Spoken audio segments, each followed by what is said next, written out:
As a custom, the story, the background of Chief Little Priest. Normally, when we raise our flags, we call upon our host drum to sing the 4 honor songs of Chief Little Priest. Among our native people, we have various clans. Chief Little Priest, hailing from what we call the Hunchki Karajan, the Bear Clan, was the war chief. Though mortally wounded, he came back to our community. There was a ceremony that was held, what they called the Grizzly Bear Dance. The first song, he was able to move his fingers, his hand. Eventually, he was able to move his arm. And again, on the third song, sat up from his bed. The fourth song, he was able to dance around that arena. That is how powerful this drum can be for our people, our ceremonies. And again, we honor the memory of the return again of Chief Little Priest. So again, with this time, we call upon Herushka to sing the 4 songs, the 4 songs of Chief Little Priest. And we want to invite all veterans that are here, non-native alike, our visitors, come out and dance with us as again we honor the memory of Chief Little Priest.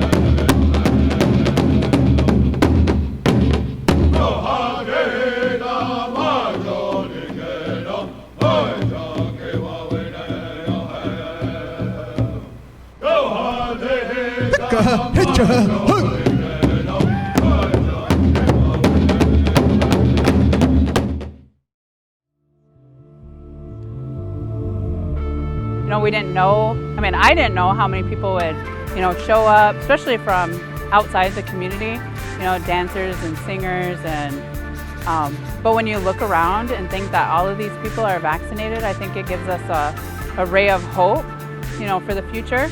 Continuing, even though there's a long way to go, especially around us. We've really put our best foot forward here in Winnebago, and being at 72% is, it's unheard of even for any immunization, let alone COVID-19. And so I think we've really set that bar high, and the people have responded, and they've come out, and I haven't heard of anything, at the gate going real negative or anything, and because that was an expectation that people had. So I think it really, it feels good to be here and not have to really, we always have to worry about things, but to not have to worry so much being around everybody. Oh, it's wonderful that it's more safer for the elderly people, and the ones that had their shots, and it was a good celebration for us. We enjoyed all the people that were vaccinated that joined the celebration, dancers, singers, and we're glad that they came down. I'm so thrilled to see United Nations coming together in a circle, singing and dancing, celebrating. We made it through the pandemic, and it's just such a blessing to see all these dancers and singers come together to celebrate the 155th annual and the veterans. So it's pretty amazing that Indian country is taking hold of this virus and vaccinating their people, and I'm really thankful that our veterans are at the forefront of that, encouraging our people to take care of one another and get vaccinated. Well, a lot of it is I think a lot of people don't get vaccinated. I know it's scary, everything, but I don't know, was we all got our elders and everything, they all have our teachings and everything, so we got to keep them close, you know. And so like a lot of part with me is like my Misho, my grandpa and grandma, like I was really looking out for them, you know. And so I think a part of it is like, it's just really scary how like a lot of people will ignore kind of like a lot of the guidelines and everything and like try to keep everything, because I know everybody wants to go back to powwow and how it is, you know, but everybody just got to take that next step to kind of keep everyone else safe around them, you know. I really like it. I think it's also a good chance to see like who's all vaccinated, because I like, you never really go up and ask them like, hey, you vaccinated? Can I talk to you or nothing? But it's nice to see like everybody here and how many natives actually are vaccinated and everything. And then so like I said, oh, okay, I'll hang out with you, I'll hang out with you. No, just kidding. But yeah, it's nice to see how many natives are vaccinated and talk to everybody and feel a little bit more at ease, kind of being out of power and around more people, you know? Yeah. I felt safe coming over here. I got vaccinated back in February, and I just wish more people would do that to protect ourselves and our children, our loved ones. And it was good to see that you had to have your proof of vaccination even before you came into the park, and which made me feel safe. And when I came in, I looked around. You know, everybody here was, I could tell, was vaccinated. I felt pretty safe. When I first heard about it, you know, I was really pleased that they were asking for fully vaccinated people to participate in our homecoming celebration.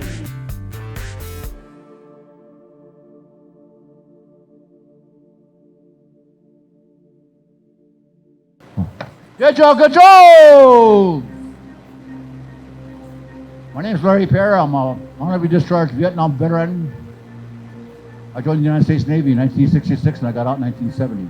I had one tour of Vietnam, 1969, 1970. And today we're here for my brother Jim Snow. We're going to do a special here today for him. And I'm going to be reading, yes, here, bear along with me. 1966, he was drafted into the Army. He reported to Omaha. He gets sworn in October of 1966. He took a long train ride to Fort Bliss, Texas. Then reported to Fort Riley for basic training. His MOS was a tank gunner, tank driver in Fort Knox, Kentucky. He trained in a new Sheridan tank with a 155 millimeter laser guided cannon. Later he returned to Fort Riley and shipped to Vietnam on January 1968 during the Tet Offensive. While he was being processed in there, Charlie Victor was firing off rocket attacks, and we had to hold up in bunkers with no weapons or ammo. A superior told him at that time, "Yeah, will you be okay? Because we are by the Rock Rangers." Then we were assigned to a hospital, unloaded the wounded and casualties of U.S. soldiers. Sometimes we would bring in the enemy, patch them up so they could be interrogated. Then I was assigned to an artillery unit for 3 months. And 155 millimeter cannon missions for 3 months, day and night. We fired some of the most wicked stuff in the world. It's a white phosphorus, and it will just burn until it goes out. He also fired off the beehive rounds. Some of you guys have been in Nam know what I'm talking about. We would travel by helicopters to set up artillery guns, patrol missions near the Cambodian border. That's when he was with the 1st 50th Mechanized Infantry of the 173rd Airborne Brigade. So they would rotate one month on a helicopter. They would call them a Charlie Combat Assault, Search and Destroy. We did some patrols during this time, and he's seen a lot of people get murked. One of the things he remembers was have to do body counts. He would rarely talk about his time as a tunnel rat. Some of you know what a tunnel rat is. You only have a 45 and a flashlight and your bayonet, crawling through tunnels, searching for enemy. The history based upon a warrior society stationed to protect the village. They tried to take that away from us. but we still have our lodges today. He said, when I first got over there in Vietnam, I was stationed in artillery, the 92nd Artillery out of Pichu. Stationed with them was until about May 1968. We got sent to the 1st 50th Mechanized Infantry.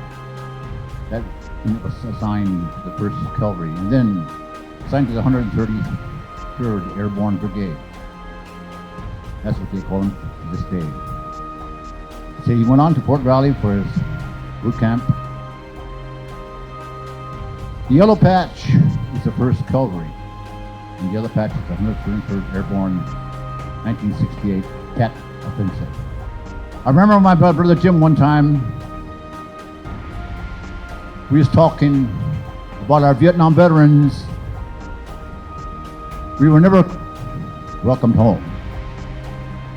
We had urine thrown in our face, we had feces thrown in our face, we was called baby killers and rapists of old women and murderer of little children. When we got to the airports, we had to wear our uniform. Some of you know that back that time frame. And we were called baby killers. But when we got back to this arena, we was welcomed home. I remember that one day when he brought my daughter Sandy. She got back from Afghanistan.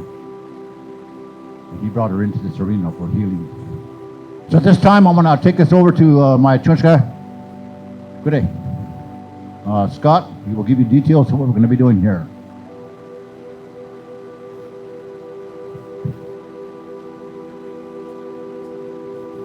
Relatives, at this time, I want to call upon all the adult men's traditional single bustle northern traditional dancers to come assemble in the arena. We're going to have a special contest in honor of my father, James E. Snow. Iniki Nazi, hecha,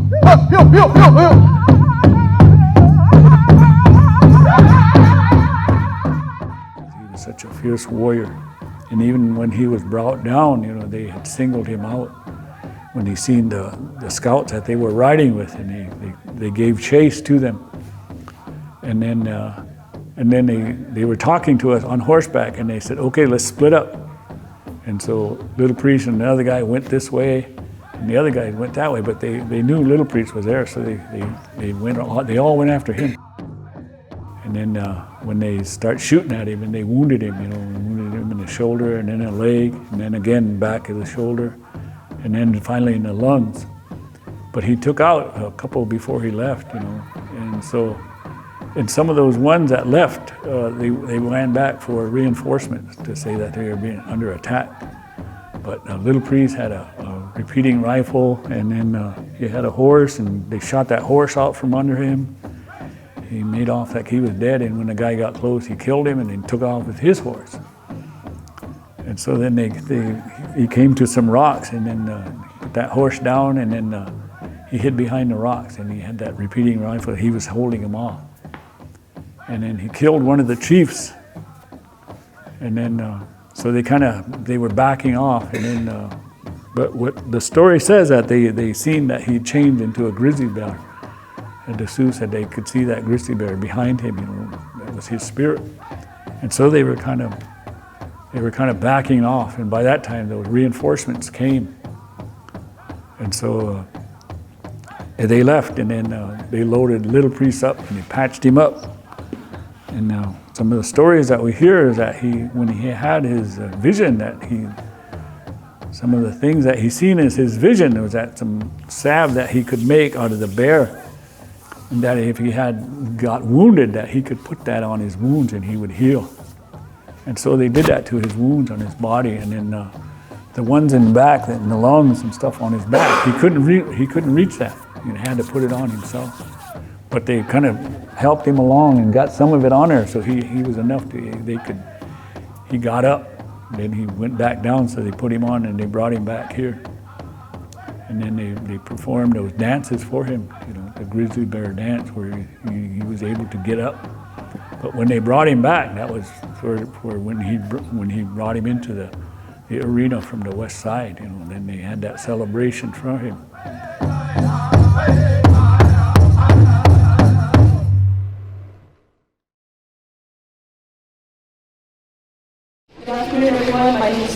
Asuncion. I'm the chairwoman of the Winnebago tribe. I'm really happy that you can all be here with us today, and I want to thank each and every one of you for getting vaccinated.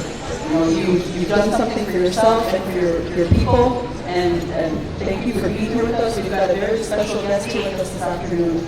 And on behalf of the Tribal Council, I want to welcome each of you and thank the veterans and the Powell community that we're all here together to honor 155 years of honoring our veterans. And so the sacrifices and the service to our community and the country have not been forgotten, and we come together every year, and these flags are indicative of the past leaders and past servicemen and women that make up this tribe. My name is Ira Alanis, and I was in the U.S. Navy, and I was deployed to Iraq and Afghanistan, and I went into the Navy when I was 18, right out of high school, in 1988, and I got out in 30 years later, 2018. I did 7 years of active duty, and I was a Seahawk helicopter mechanic. And then when I got out of active duty, I came back in as a intelligence specialist, and then I got deployed during my time as a reservist to Afghanistan. And in Afghanistan, that was 2009 to 2010. I was there a year total. And yeah, that's my. He knew Thomas. I got you now. What's your favorite part about coming to the homecoming celebration? Visiting with my relatives and seeing my mom, who lives here now. She moved back. She was born here and raised here, and then she married my dad in the late 50s, and that's how I ended up growing up in Maryland. And so, yeah, she had 6 kids. I'm the youngest. I'm the Haga. I'm Haga. And she's got 3 boys, 3 girls. I'm the youngest boy. Awesome. What does it mean to you that you look out there, everybody's vaccinated? Oh, it's good. It's good that they're here. And even though some people chose not to be vaccinated, I mean, there's still enough people around to make a powwow, a good powwow. Yeah, definitely. Anything else that you want to say to the people who want to be? It's been an honor to come back. It always is an honor for me to come back and to serve as a veteran here, to help out and give my time and my thoughts and prayers and everybody who's here making this what it is, because it's one of the better powwows you'll see, and longest running apparently. Okay, go ahead and give us your name and where you're from. Kevin Chamberlain, originally from Winnebago, Nebraska, but we live in Marion, Iowa. How does it feel to be at this year's celebration? It feels fantastic to be home. How was the pandemic for you? Did not like it. I'm glad, but I wish more people would get the vaccine so we can get over this. Because I recall back in 1918 when they had it for almost 2.5 years. Dang, that's crazy. Yeah. What's your favorite thing about Winnebago powwow? Family.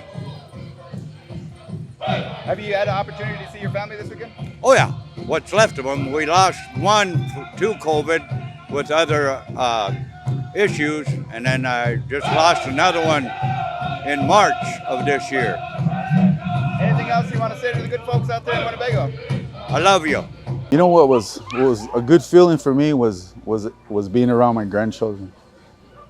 They've come into the arena following me, and some of my other relatives, I encourage them to go in the arena, then bring your kids with you, because in this arena, the closer we are to the center, the safer we are, because we know where our kids are. When you go to the circles, the bands of circles go way out, and there's a lot of different things happening behind, but when we're right there in front and showing them the way, a sacred way, and it's fun, enjoyable, good health, like that, good spirit. So yeah, that's what it is, my grandchildren, Listening to all the veteran songs and the way you guys honor your veterans, all the flags, everything, you guys are real proud over here of your veterans, and listening to them songs, and there's a song for each branch of the service. And it's good to hear those, and it's good to see the people honoring their loved ones like that, you know, the veterans. Oh yeah, we got the high sign. Take it away, Motown. Here we go.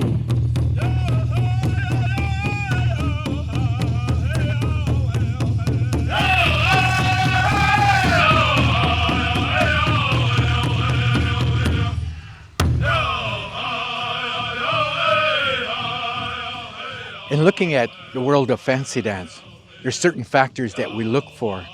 One is the ability to keep in time with the beat of the drum, the style, the footwork that they have.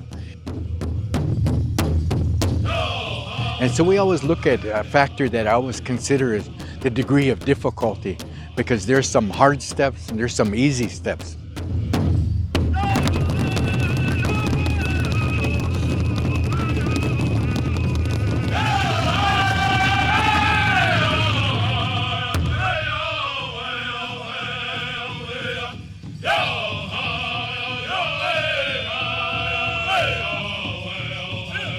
Okay, you crowd, round of applause. Let's encourage our fancy dancers. Show them that you're appreciating their dancing this evening. Hitcha!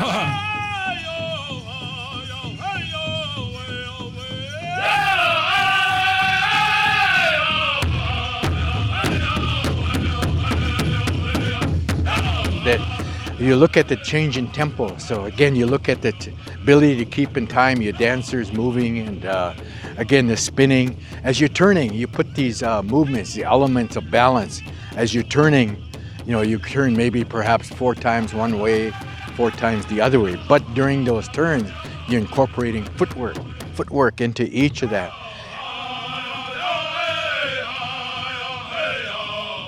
How beautiful, how graceful, smooth it is.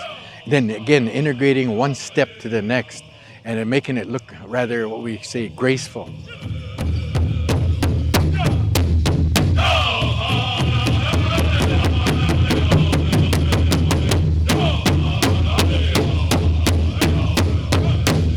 How about that, ladies and gentlemen? Give a round of man, right on. Man, what a good show, boys. Boy, that was R.O. New Breed, take it away. You are on the air for our snake dance, Winnebago Tribe.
Okay, right now, we're going to be curling up.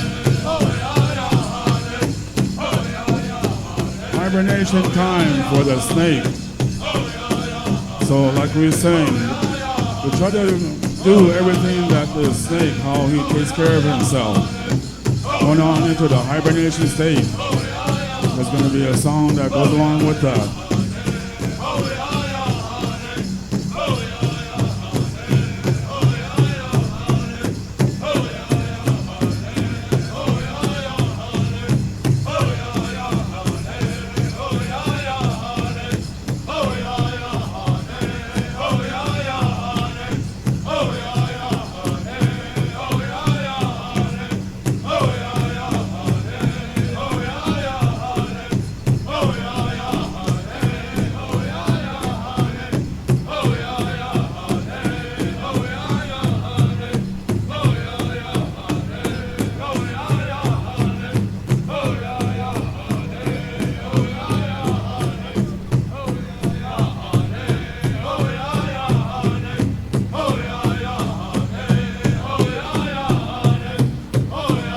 Okay, we have all the dancers all in hibernation.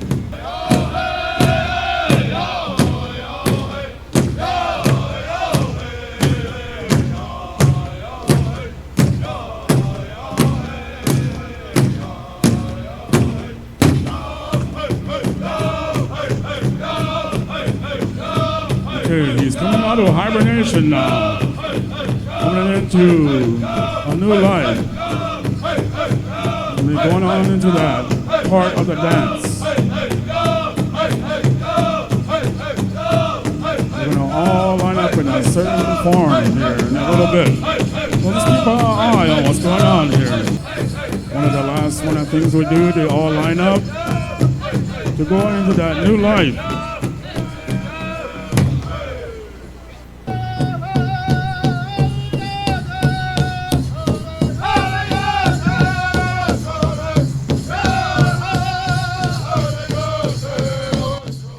Let's encourage them along, ladies and gentlemen.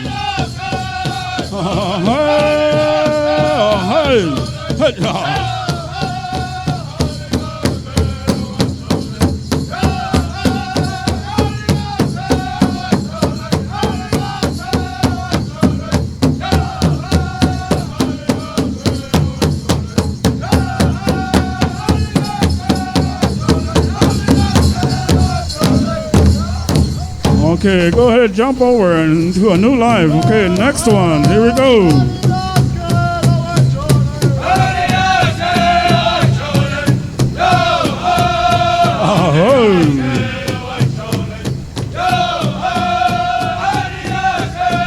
Let's everybody encourage them along. Here we are at the homecoming celebration.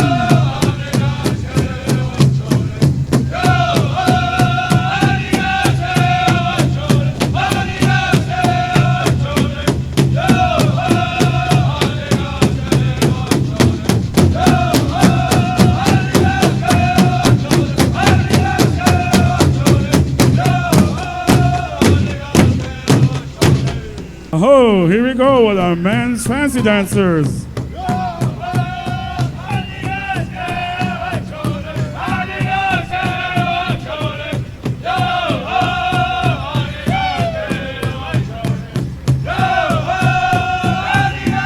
Hudja, hudja.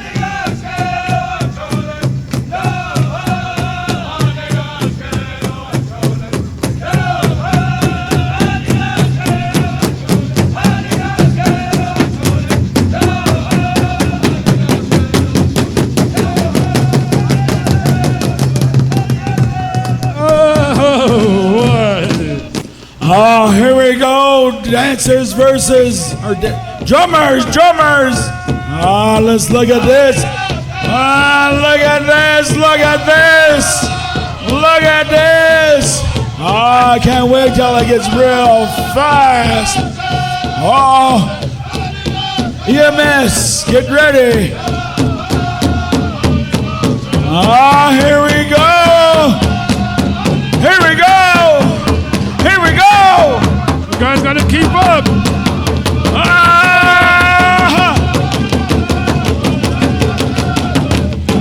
How about a round of applause, drummers! When they hit that drum differently, gotta back up.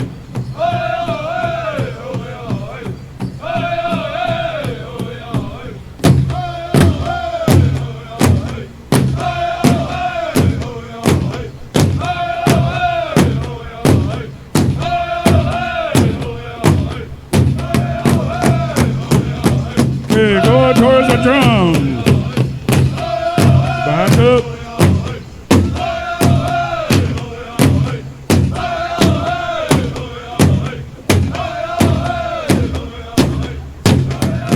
Go towards the drum. Hey. How about a round of applause for our snake dance? Boy, that was right on. Thank you very much.